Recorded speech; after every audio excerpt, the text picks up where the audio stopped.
Desde esa diferencia, todos cabemos en un mismo lugar. Y que no necesitamos odiarnos. No, nos podemos unir. Ese es el mensaje que yo doy a través de la colcha retazo. O sea, en la diferencia nos podemos unir. En la diferencia está la unión. Me encuentro ahí con usted. Aparte de eso, ¿qué otra cosa? Que cuando hablamos de coser una cosa y remendar es otra. Porque yo coso con la máquina, pero el remendar es un ejercicio directo desde mis manos. Entonces yo me estoy conectando. ¿Cuál es el problema? Que a nosotros nos cuesta descosernos para volvernos a remendar. No aceptamos. Eso nos... Entonces a veces preferimos dejar el roto que pegarle el parche. Yo chuzo, duele. Saco, reconozco. Resuelvo. Entonces es como inhalar y exhalar y es ese ejercicio todo el tiempo. A mí me encanta.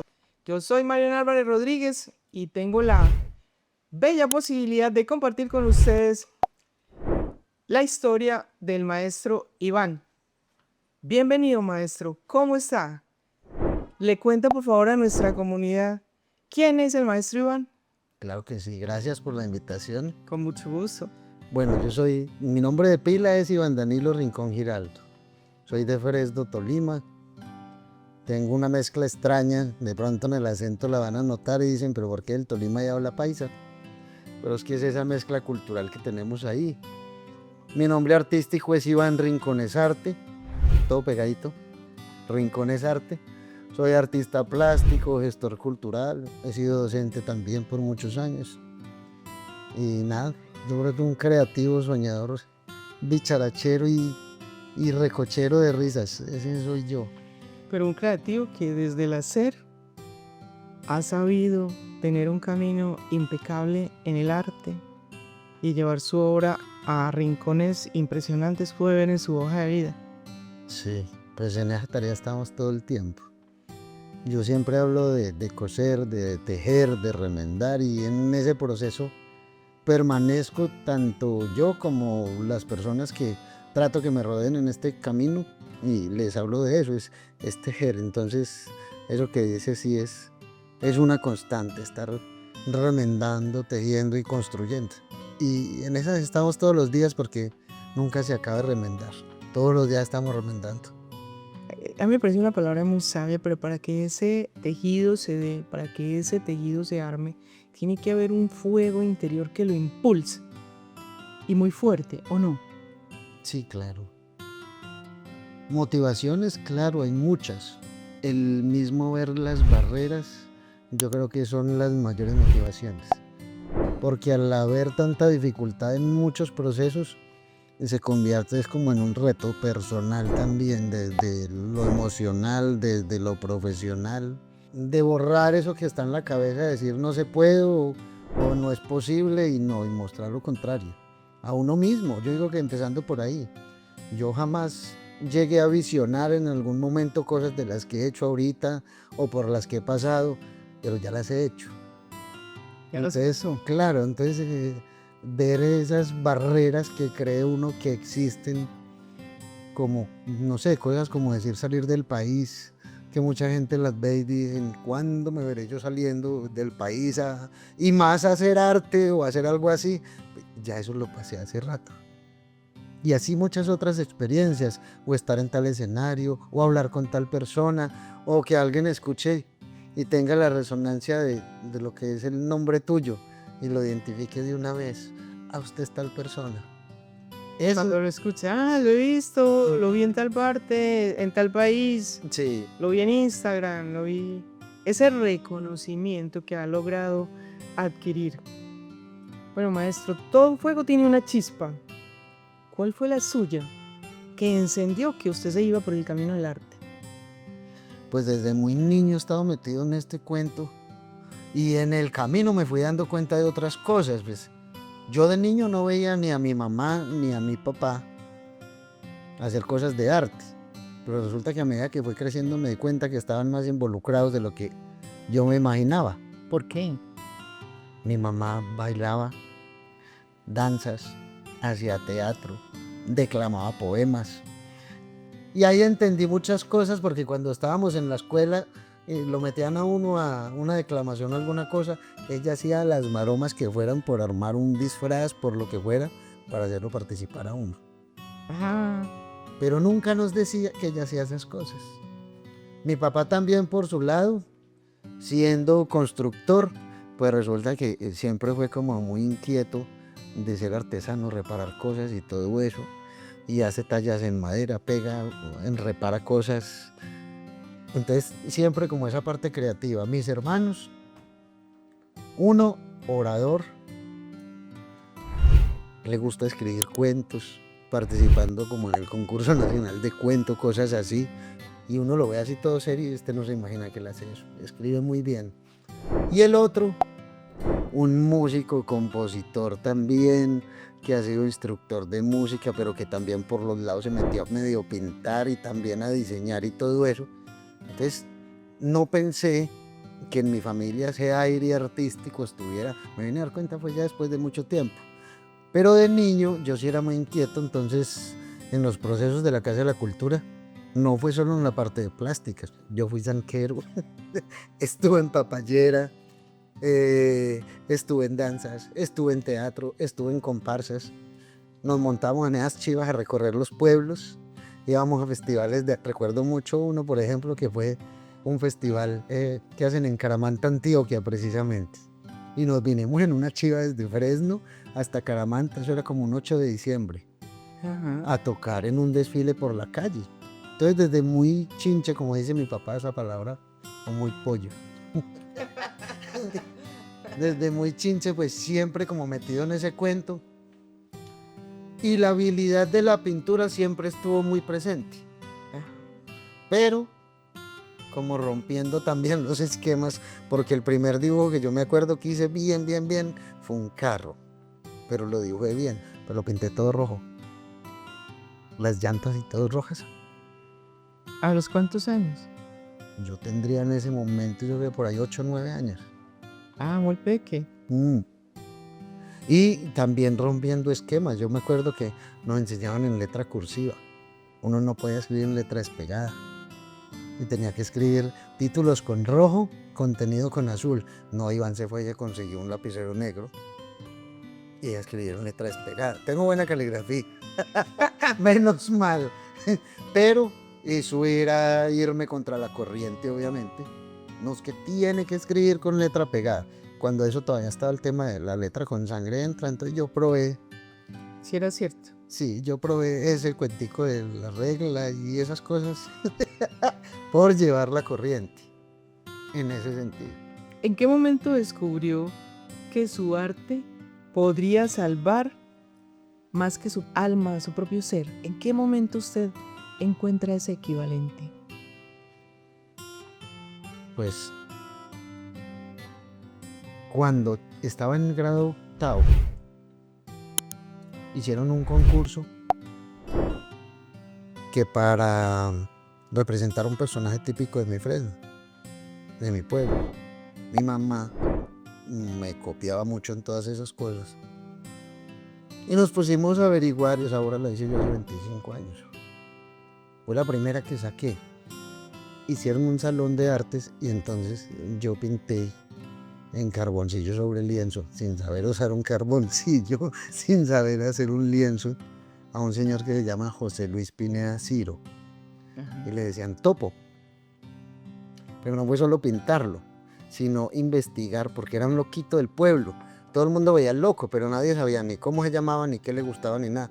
Yo me puse con mi mamá a averiguar por dónde vivía, porque le decían Topo, que la gente no sabe que era por un ternero que él tenía, y andaba con ese ternero por unos potreros, entonces quedó bautizado así.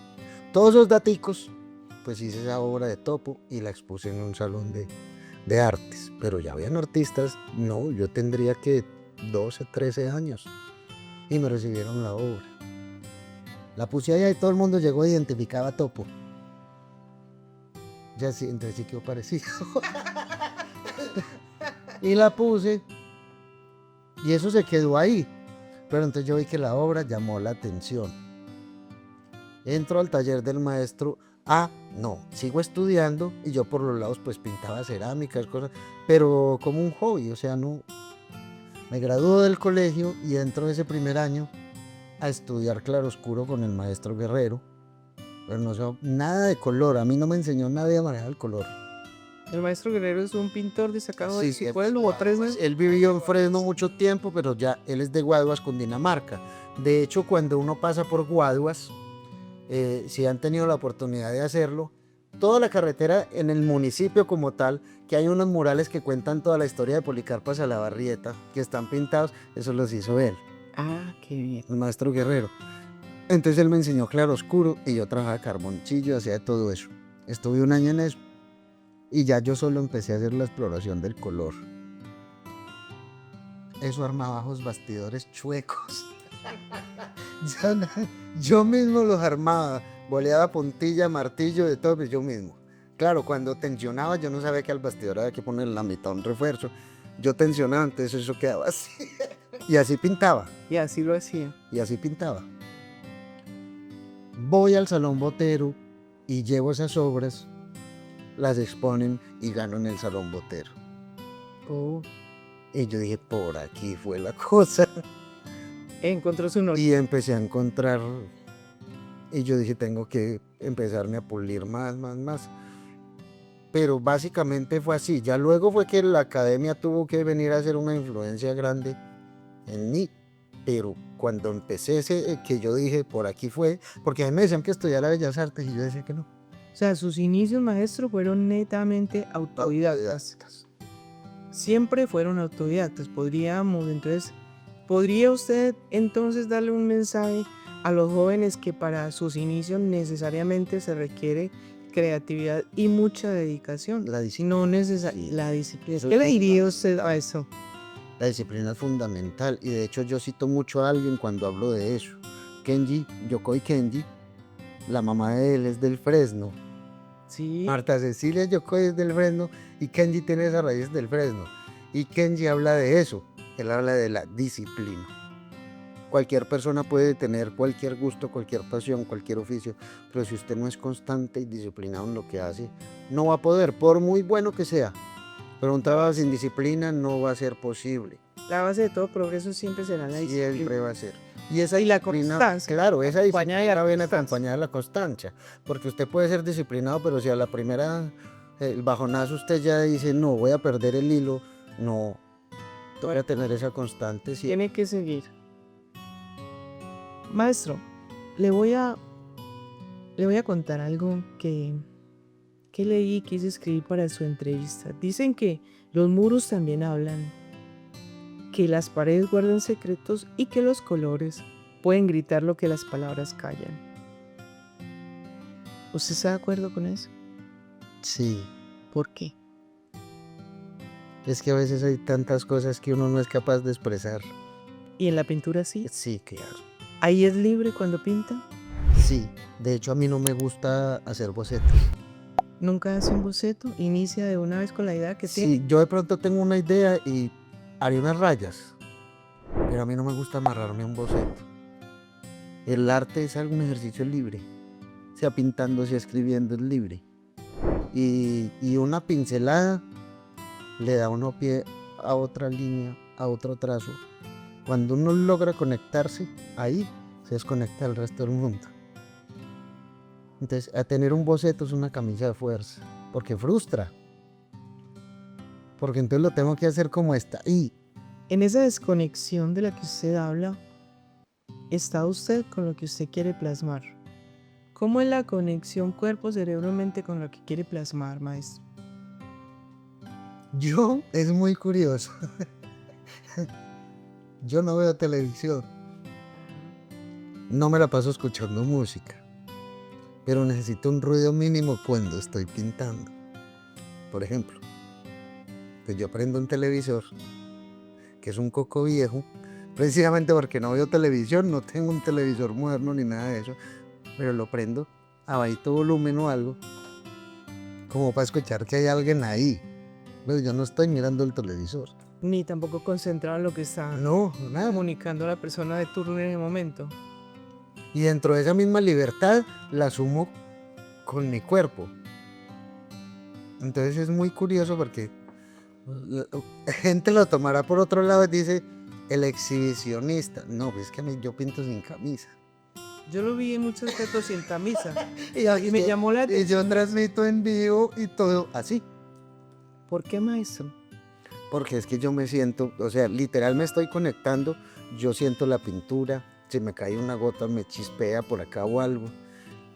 Es parte Me del esto- proceso Sí, de creatividad, además de su libertad, es una manera de expresar su libertad. claro, entonces yo pongo la cámara acá y voy pintando y la gente que ya conoce y le gusta entrar a ver las transmisiones, pues va mirando y yo les voy hablando y coméntenme de algo, ¿qué están haciendo? Y no miro ni siquiera, ¿ustedes qué están haciendo hoy?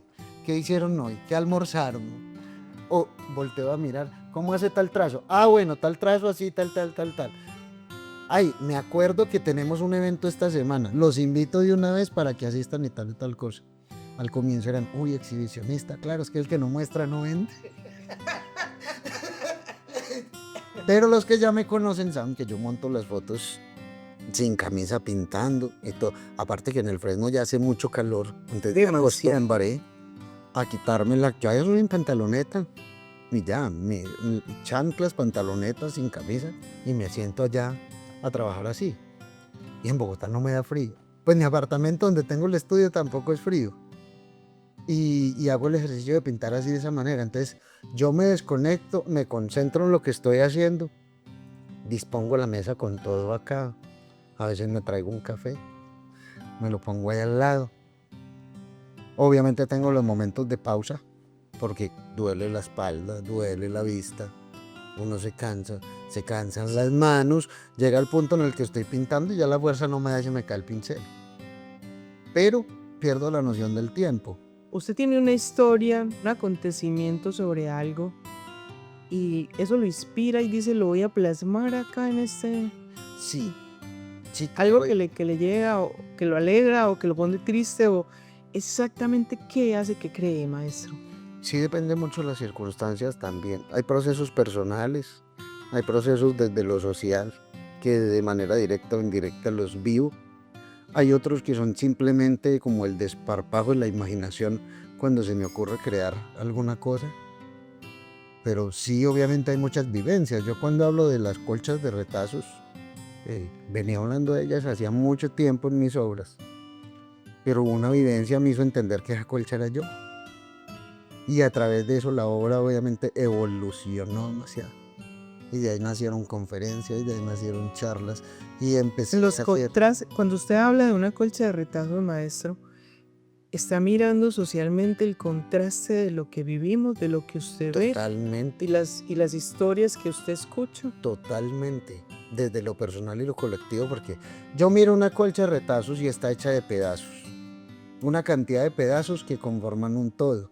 Pero esos pedazos son todos distintos. La tela es distinta, la textura es distinta, los colores son distintos, las formas son distintas. Pero yo empiezo a remendar o a coser uno con el otro y voy armando un todo. Los va juntando. Entonces nos damos cuenta que desde esa diversidad, Ahí entra la diversidad. desde esa diferencia, todos cabemos en un mismo lugar. Y que no necesitamos odiarnos. No, nos podemos unir. Nos podemos unir. Ese es su mensaje. Ese es el mensaje que yo doy a través de la colcha de retazos. O sea, en la diferencia nos podemos unir. En la diferencia está la unión. Me encuentro ahí con usted y el lema que tiene este podcast, no necesitamos ser iguales. Eso. Aparte de eso, ¿qué otra cosa? Que cuando hablamos de coser una cosa y remendar es otra. Porque yo coso con la máquina, pero el remendar es un ejercicio directo desde mis manos. Entonces yo me estoy conectando. ¿Cuál es el problema? Que a nosotros nos cuesta descosernos para volvernos a remendar. No aceptamos. Eso nos... Entonces a veces preferimos dejar el roto que pegarle el parche. No revisamos nuestras creencias, no revisamos nuestras vivencias. Y el ejercicio de remendarse es valiosísimo. Pero hay que hacer la catarsis. Ajá, y esa Hay que catarsis dar es paredes. impulsada. Yo chuzo, saco, cada vez que hago esto, Se duele, saco y suelto. ¿sí ves? Entonces yo chuzo, Duele, duele. Saco, reconozco. resuelvo. Entonces es como inhalar y exhalar y es ese ejercicio todo el tiempo. A mí me encanta. Por eso hay que remendar. Pero hay gente a la que le cuesta hacerlo, obviamente. No, pues a todos nos cuesta muchísimo. Ser líder social en Colombia es caminar con luz en medio de la sombra, ¿cierto, maestro? Bastante. ¿Cuál ha sido Nieblas, diría yo. las tinieblas? ¿Cuál ha sido su noche más oscura y qué lo sostuvo en pie. Mi noche más oscura desde lo del líder social fue un suceso que pasó recientemente. Yo vengo apoyando, no soy el único que lo hace, es una red de artistas apoyando el tema de las madres de los falsos positivos, de los procesos de sanación con el arte. Y pues lo menciono de cierta manera, que fue lo que todo el mundo vio y fue que nosotros en compañía de otros artistas realizamos una instalación que la gente la conoce, se llama Mujeres con las botas bien puestas, y es intervenir artísticamente unas botas de caucho como símbolo a cada una de esas víctimas. Y nos invitan al Congreso a llevar la instalación como nos han llevado a otras partes, y viene un representante de la Cámara y agarra la instalación y la tira a la basura. Entonces cuando hizo eso fue revivir literalmente lo que había pasado, de ver a una persona que la echaban en una bolsa de basura. Revictimizar, eso me hace.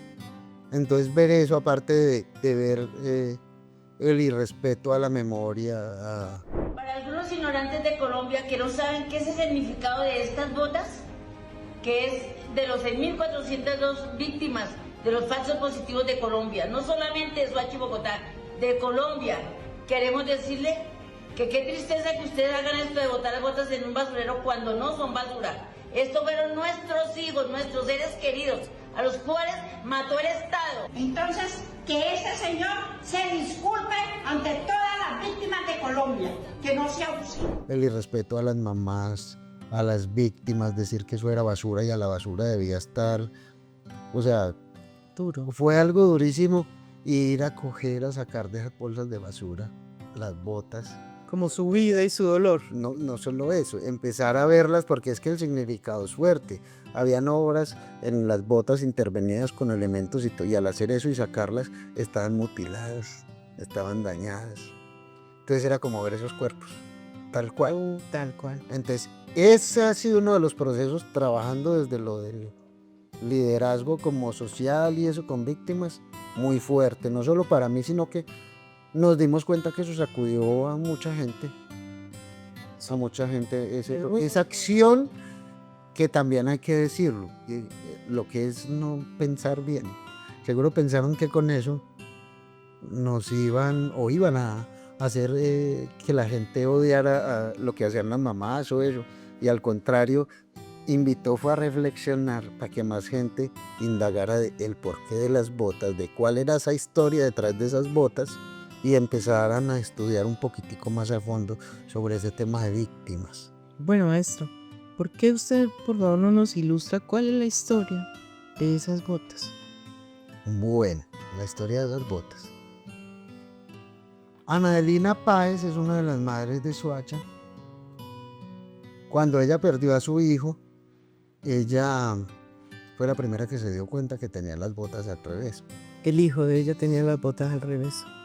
Curiosamente, ella trabajaba para las bases militares y el hijo le ayudaba. Uy, demasiado fuerte. Ella manejaba el casino y los alimentaba y ella le ayudaba. Cuando el hijo se pierde, pues ella les decía a ellos: yo trabajo con ustedes, ayúdenme a buscarlo y todo. Ella lo encontró a los 8 meses en Cimitarra, Santander, siendo de Soacha. Cuando ella lo encontró, ya se fue y lo sacó, pues en medio de su desespero y todo eso. Luego empiezan a mirar y ella me cuenta que cuando notó algo raro, y fue que le dio unas botas de caucho puestas al revés, y decían que el hijo era guerrillero y el hijo estaba estudiando en la universidad y todo.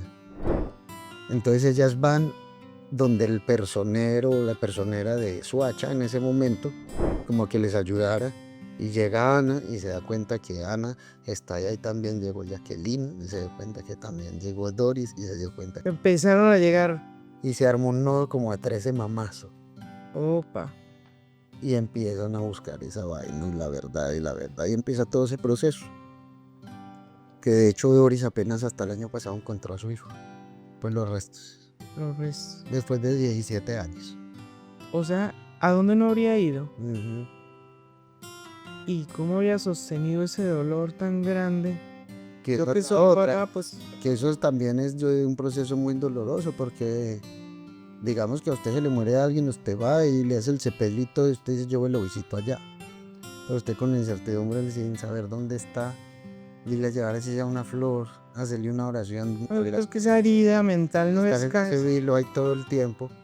Entonces, claro, empezamos con ese proceso y ahí yo todavía no tenía enlace con ellas ni nada, en el momento. Yo después me invitaron a Carepa, Antioquia, en una brigada médica. Yo me llevé una tela de 10 metros. Mientras atendían a la gente en los consultorios en un colegio, venían los indígenas en vera, un poco gente, campesinos, a ayudarme a pintar. Entonces yo les decía, vamos a pintar acá, ¿qué pintamos? Y habían frases como, el banano está manchado de sangre. Y empezaba yo a pintar, yo pintaba un racimo de plátanos y ellos iban a negar la pintura roja y le hacían así. Entonces claro, eso fue una vaina. Y yo hice entrevistas con ellos, como armándome las memorias. Cuando yo publiqué eso, las mamás en ese momento pues me invitaron también. Hicimos ese mismo ejercicio de la tela en el Parque Los Hippies. Luego las víctimas del Palacio de Justicia me invitaron y al frente del Palacio de Justicia hicimos el mismo ejercicio de la tela. Yo hice las telas y las expuse en México. Entonces ya empecé con ellas por los laditos. Como dicen, se vuelve un hijo adoptivo. Y es una responsabilidad grande. Entonces pues no es que yo esté de lleno, de hecho este año he estado muy ocupado, pero pues siempre hablo de ellas.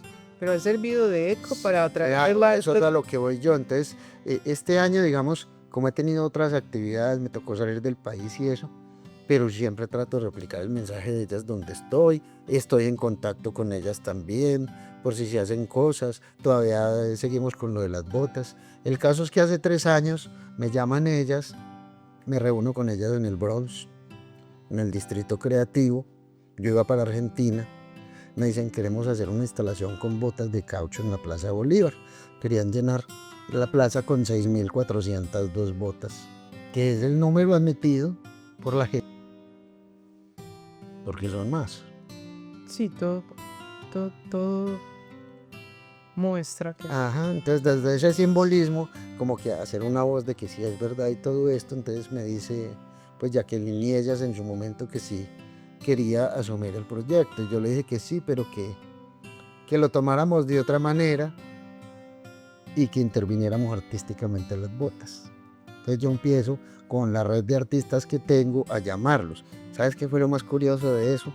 Que uno piensa que los únicos que le van a pintar son los artistas plásticos. Y resulta que no. No. Resultaron escritores pintando botas, Sí. bailarines pintando botas, gente del campo pintando botas. Qué cosa linda. Tienen que ser una bota nueva. No, mandé una botas que desenterraban por allá del campo, rotas y todo. Esas son las botas que quiero. No tiene que ser nueva. ¿Cuál era la única condición? Y es la condición. Porque todavía la gente puede pintar botas, hay que completar esas 6.402. Que las botas tengan un mensaje de paz y de reconciliación, nada mensajes de odio. Eso hay que acabarlo, o sea... Porque la idea es mostrar el mensaje y es de reconciliación a través del arte, y esa sanación. Entonces las mamás empezaron a pintar también las botas y todo, y eso se convirtió en un movimiento inmenso. Se han hecho instalaciones de botas en varias partes del mundo. En este momento hay una bota en el Museo Nacional. Yo creo que voy a mandar una bota ya de cero al comienzo. Obvio, y todos los que quieran pintar también. Quedan invitados. Que también un mensaje de De reconciliación. reconciliación, de paz. O incluso no tiene usted que escribirle paz. Pero si yo le quiero hacer un paisaje lleno de rosas, algo bien bonito, es eso. Puedes volver la bota una obra de arte. Ya la bota en sí tiene un significado Sí. grande. Y fuertísimo. Y Y fuertísimo. precisamente de ahí salió el nombre también. Ellas le encontraban a los hijos con las botas al revés. Pero en más de 15 años de lucha, ¿quiénes creen que se pusieron las botas al derecho? Para buscar la verdad. Ellas. Entonces se llama así. Mujeres con las botas bien. Es una misión titánica porque es supremamente difícil tener la valentía de enfrentarse a una verdad tan dura. Demasiado fuerte, ¿no? Mm. Tú que has estado con ellas, Me imagino que son momentos demasiado álgidos. A veces, claro, hay muchos que son, o sea, cuando pasó lo del el Congreso, es que cuando las botas las echan a la basura y las mamás entran, sacaron las botas, cada una agarró una bota y entraron al Congreso. Y este personaje las increpa y se para y dice, y esas también se las echo a la basura. Dios de mi vida. Así les decía, también se las echo a la basura. Entonces ver a Ana desmayarse, ver hacer esas cosas. Claro que es duro. A ese O a ver- punto llegó. O a veces estarnos reunidos con ellas. Pero es una persona que inspira lástima finalmente, ¿no? Sí, obvio. Ni siquiera enojo. Pues una persona tan ignorante en un puesto de eso. Es que no dan... No tiene con qué. No, ni Y de esa es la sentir muestra más rabia. fehaciente, ¿no? O sea, sentir rabia es desgastar un sentimiento. Contra alguien que se merece de atención. Ni ese sentimiento de lo merece. Y es Sí, un porque desgaste. vive buscando como llamar la Es la atención. atención, no es más. Porque no tiene nada, ¿no? Y pues uno escucha a los muchachos o cuando ellos se acercan, porque hemos ido con algunas mamás, por ejemplo, llegar a escenarios que uno dice, no, que se van a imaginar, como la Universidad Javeriana. Porque ya no le dicen determinadas universidades y uno dice, no, estos son problemas de la pública. Y ver muchachos de la universidad privada estudiando Derecho, por ejemplo, y diciendo, es que estoy enfocando mi tesis sin víctima, ir a buscarnos, a decirnos, ¿será que pueden venir a darnos una charla para fundamentar la tesis? Pero siempre que uno escucha a una mamá, aunque ahora el discurso es distinto, antes hablaban y se les sentía mucho como la rabia y lloraban. Ahora La ya, impotencia, ¿no? sí, ahora ya hay temas que ellas tocan, pero más calmado. Entonces ellas sí dicen, el arte sí nos ha ayudado a nosotros a sanar, desde lo que han hecho con todos los artistas, sea pintar un mural, sea hacer una obra de teatro, que esa obra de teatro es cruda, porque ellas se ponen los camuflados y se visten y se tiran al piso, como lo que hicieron de Madres Tierra, que se enterraron para hacer un estudio fotográfico con otro artista, se enterraron hasta la cabeza, pero el ejercicio de enterrarse para ellas fue, No, pues. o sea, hubo unas que se demoraron mucho tiempo para hacer su fotografía porque no podían. Y así, pintar telas, murales, cuadros, tejer, bordar, hacer mosaicos, pintar las botas, ir a dar charlas, y empezaron ellas a visibilizarse mucho. Entonces verlas uno, cómo le llegan a los jóvenes, además que todo ahora, y a personas del común que uno no pensaría. Entonces dice uno, sí ha valido la pena y se da cuenta uno que sí, ese proceso de transformación desde el arte es de verdad real. Maestro, ¿usted le parece, usted que ha vivido ahí ese dolor, pensaría usted que políticamente nosotros como pueblo colombiano debemos repensarnos Demasiado. y dejar de llevarnos por esa política del odio y analizar de pronto detrás de cada personaje de la vida pública qué hay detrás, pero con ojos, Clínicos. no con lo que los, Ajá. no con lo que los medios nos muestran que ya está orquestado. Es que ese es un problema grande, que me quedo con lo que salió en un noticiero, me quedo con el run run, porque ni siquiera es, así son los chismes. El chisme es el run run. Cada cual le va agregando. Y se va Y como somos pasionales, entonces desde la pasión me increpo y me agarro con el otro. Y uno entra todos los días a ver redes y eso es la cantidad de insultos de un lado y del otro. siendo nosotros todos colombianos. Bueno. Y peleamos por otro que tiene muchísimo dinero. Que una muchas veces posición- ni siquiera en la berraca vida me lo voy a cruzar de frente. No lo conozco, no me está dando para un atado de panela. No, y si me lo Igual, cruzo no me va a por volver eso, a ver siquiera. no se me va a tirar a mí a decirme, ay, venga, que usted no está defendiendo. No tengo ni idea quién es usted. No me importa si me pasó por el lado o no. Pero sí se rasgan las vestiduras peleando. Entonces, sí, yo hace poco pinté una obra que tiene que ver con las botas y yo la llamé empatía. Creo que es la palabra que nos falta, Esa. partiendo de ahí. No, y de respeto también. Claro. Somos tan dictadores que pensamos, yo Mariana Álvarez es que pienso así. Y eso es una verdad. Oiga, ¿quién dijo? Mariana Álvarez mantiene más equivocada que y más perdida que el hijo del Limber. Y entonces, Pero ¿quién tiene la verdad? Pues construyámosla juntos. claro, y No. mira que con ese caso pasa. Entonces, ay, pero es que hablan que, digamos, de falsos positivos. Pues, a mí no me han matado a nadie. Uy, eso es demasiado cruel. Así dicen. Hay gente que lo hace. O empiezan a... Y era lo que hablaba yo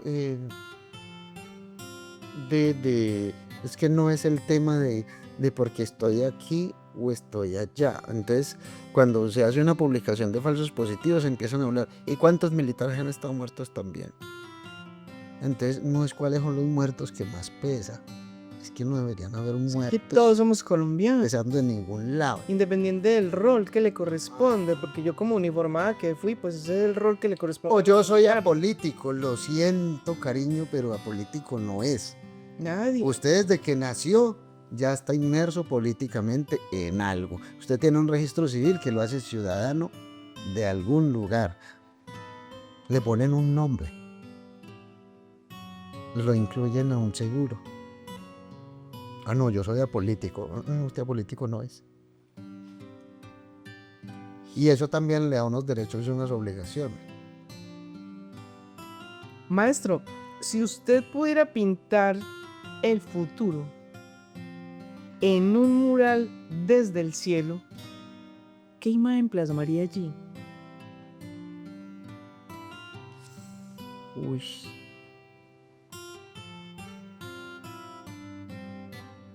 No, es que no sabría ni qué. Porque me dices eso y se me empieza a venir una cantidad de cosas a la cabeza. Lo que sí es cierto es que tendría que tener demasiados colores. Muchos colores. Sí, porque eso... Colores de la vida. Sí. Cálidos y fríos. Como la vida. Porque son matices. La vida no es color de rosa. Como la pinta Disney. Ajá. Y La realidad es otra. yo hace poco escribí unas palabras y hablaba de eso. Y de hecho hay un pasillo colombiano que habla de eso. Dice que las rosas tienen espinas y no por eso dejan de ser hermosas. Total. Eso dice la canción. Yo la recuerdo. Amarte, sí. Y cuando yo le a Martín, eso duele mucho, duele mucho. Sí, ese pasillo es muy bonito. Y esa frase a mí me parece muy particular y cierta. Y esos son los matices. Decirte voy a pintar una imagen, como decía, un paisaje, no. Pero sí que lo que pinte esté cargado, que sea una explosión de colores. Entre lo cálido, lo frío. O sea, usted pintaría la realidad de lo que vivió y lo que sintió. Y eso es muy honesto, maestro. ¿Usted querría, ya para finalizar, qué mensaje le dejaría a los jóvenes que tienen la oportunidad de ver este podcast, de escucharlo, de mirar a partes de su vida tan importantes, de mirar lo autodidacta, lo creativo y cómo ha sabido darle una hilaridad que le ha permitido estar en distintos lugares del mundo? ¿Cuál de todo más importante? ¿Qué le diría usted a ellos, maestro? Pues a ver. Hay cosas los árboles hay que podarlos cuando toca. Y ese árbol implica cosas que uno creería que no. En eso puede estar los amigos, la familia, los momentos, las situaciones. En la medida que se vayan conociendo, tienen que entender eso. Soltar es muy difícil a veces, pero es muy necesario si uno quiere evolucionar. Y eso va ligado también a lo que hablaba ahora rato, a la disciplina. Cuando uno haga algo, siempre póngale corazón a lo que haga. Y haga que lo que usted está haciendo hable por usted sin necesidad que usted lo diga. Que los actos tengan una directa correlación Literal. con las palabras y con la vida de la persona, Literalmente. para poder que haya una credibilidad en la persona y de las personas para con él. Y sea una esponja. Hay que ser una esponja. Pero también es como reciba lo que de verdad o sea, usted no está en la obligación de recibir todo. Lo que quiera para su vida, Ajá. cójalo. Y Es que como esto me pasó y me llegó, me tocó por obligación, así siempre esas cosas. No. no se tiene que volver como ir seleccionando cosas también. Entonces empezar como a calar. Hay matices y los colores los pone uno más o menos así, maestro. Hay que saber calar y todo eso. Obviamente eso hace parte del proceso de construcción. Yo no le puedo decir a alguien que sea maduro o que piense yo que tiene una madurez, porque para mí eso incluso con los años es relativo. Yo puedo encontrar a alguien de 50 años totalmente desubicado, como puedo encontrarme a alguien de 25 años con una madurez mental, emocional también muy bien. Enfocados. De cierta manera, sí. Enfocados de una manera que uno se queda descrestado. Entonces, ese tipo de cosas para mí son fundamentales. Ser disciplinados, hacer lo que hagan con pasión, con amor. Aprender a ser responsables con cosas. Si usted metió la cabeza, pues ya verá cómo saca los pies. Sí, ese es el reto, ¿no? Uh-huh. Y eso, esa palabra, rétese. Que la vida sí está hecha de retos. Desde lo personal, desde lo colectivo, es bueno retarse, porque uno se mide. Hay cosas de lo que uno dice, uno no es capaz de, o yo pensé que yo no era capaz de tal cosa. Es bueno retarse. Y ve como sí. ¿Cuál reunión de las en que usted ha tenido la posibilidad de representar su obra y esta voz de las madres con este proyecto de Con las Botas Puestas ha sido el que más le ha llamado la atención y por qué? Cuando fui el curador de la instalación de las botas en las instalaciones de la JEP. En la JEP. ¿Por qué, maestro? Porque fue reunir a la gente, a decirles que eso sí era verdad. Y desde las 2 de la tarde hasta las 6 de la tarde se les dieron casi 3.000 nombres que decían que no existían. Y fue sentarme a instalar. El centro de la sala tenía como un remolino hecho con botas. Y el remolino se abría como que seguía. Y la instalación no daba. Y cada bota no eran botas de adultos, habían botas de caucho de niñas. Cada bota estaba con una puntilla enterrada, con una tirita de la bandera de Colombia y el nombre de una víctima.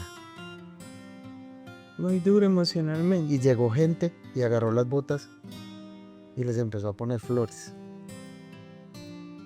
Entonces la instalación no se armó únicamente como la pensamos nosotros. La gente llegó a empezar a participar de la instalación. Y verla repartida entre los retratos que hicieron con otro artista, entre las fotografías que hicieron con otro artista. O sea, ahí se trató de reunir todos los procesos artísticos que habían hecho ellas, mostrando la sanación desde el arte y diciendo sí es verdad, pero con los magistrados, con todos los medios de comunicación ahí. Entonces por eso cuando este señor hizo eso, lo que hizo antes fue decir, oiga, sí existe este tema. O sea, él logró un efecto adverso a lo que él estaba esperando. Y para las mamás fue muy beneficioso porque hizo que la gente entendiera que era un tema real. Pero ese momento como tal, y ver a los magistrados pasando una bota de mano en mano y firmándola para que quedara ahí en la JEP. Claro, o sea, llegaron con la voz, que en este caso son las botas, de manera simbólica a las más altas esferas del país, y eso es demasiado relevante, pensaría yo. Sí.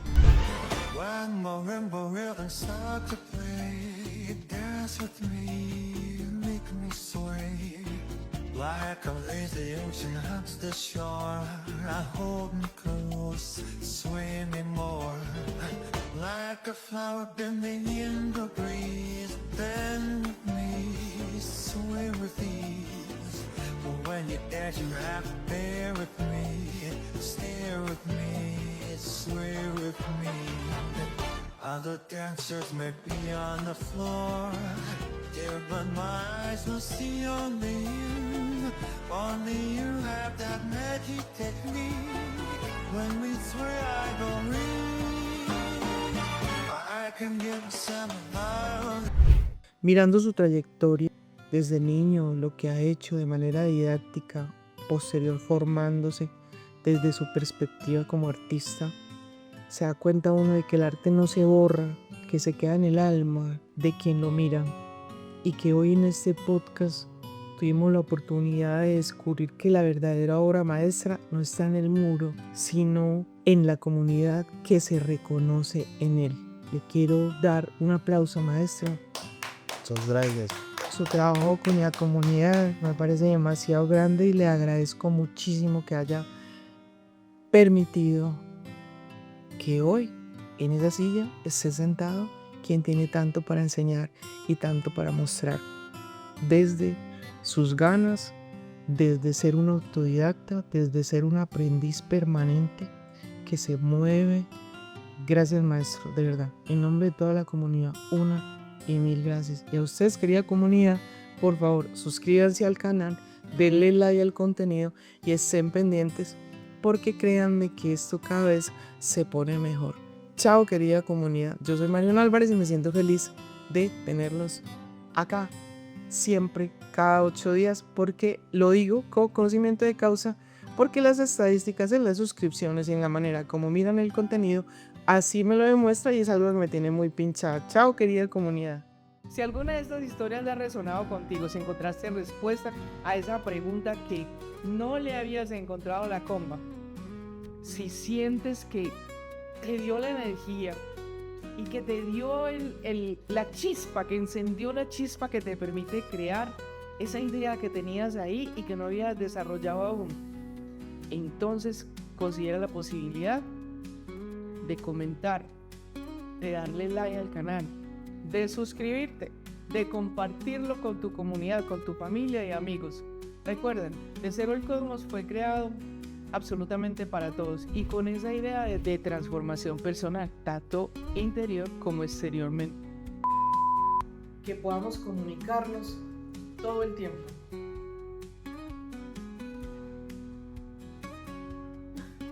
Mamá, mira cómo